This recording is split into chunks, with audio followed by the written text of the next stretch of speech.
Kita sering mendengar bahwa Indonesia dijajah oleh Belanda selama 350 tahun. Namun, benarkah demikian? Ataukah ini hanya mitos sejarah yang disederhanakan? Mari kita telusuri fakta sebenarnya. Pada tahun 1602, Belanda memang datang ke Nusantara. Tetapi yang menguasai bukanlah negara Belanda, melainkan VOC, sebuah perusahaan dagang yang diberi hak monopoli. VOC lebih berfokus pada perdagangan rempah-rempah, dan tidak serta-merta menguasai seluruh wilayah Indonesia. Saat itu, Nusantara bukanlah satu negara, melainkan kumpulan kerajaan seperti Mataram, Aceh, Ternate, Tidore, dan Bali. Banyak di antara mereka tetap merdeka dan bahkan melawan VOC dengan sengit, seperti perlawanan Sultan Hasanuddin di Makassar dan Perang Jawa oleh Pangeran Diponegoro.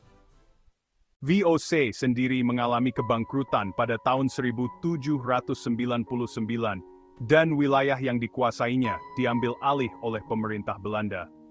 Namun, apakah ini berarti Belanda langsung menguasai seluruh Indonesia?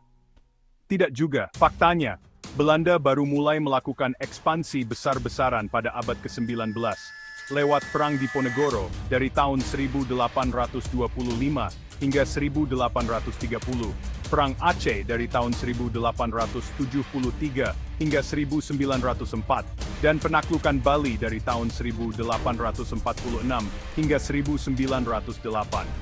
Beberapa daerah, seperti Aceh dan Papua, bahkan baru benar-benar di bawah kendali Belanda di awal abad ke-20. Dan perlu diingat, Belanda tidak berkuasa terus-menerus sampai tahun 1945. Pada tahun 1942, Jepang mengusir Belanda dan menduduki Indonesia hingga 1945.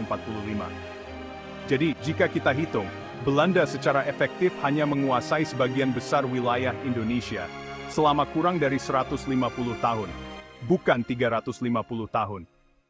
Setelah Jepang kalah, Belanda memang mencoba kembali, tetapi perjuangan rakyat Indonesia akhirnya memaksa mereka untuk mengakui kemerdekaan Indonesia. Jadi, klaim bahwa Indonesia dijajah 350 tahun adalah penyederhanaan sejarah. Kenyataannya, Belanda tidak menguasai seluruh Nusantara selama itu.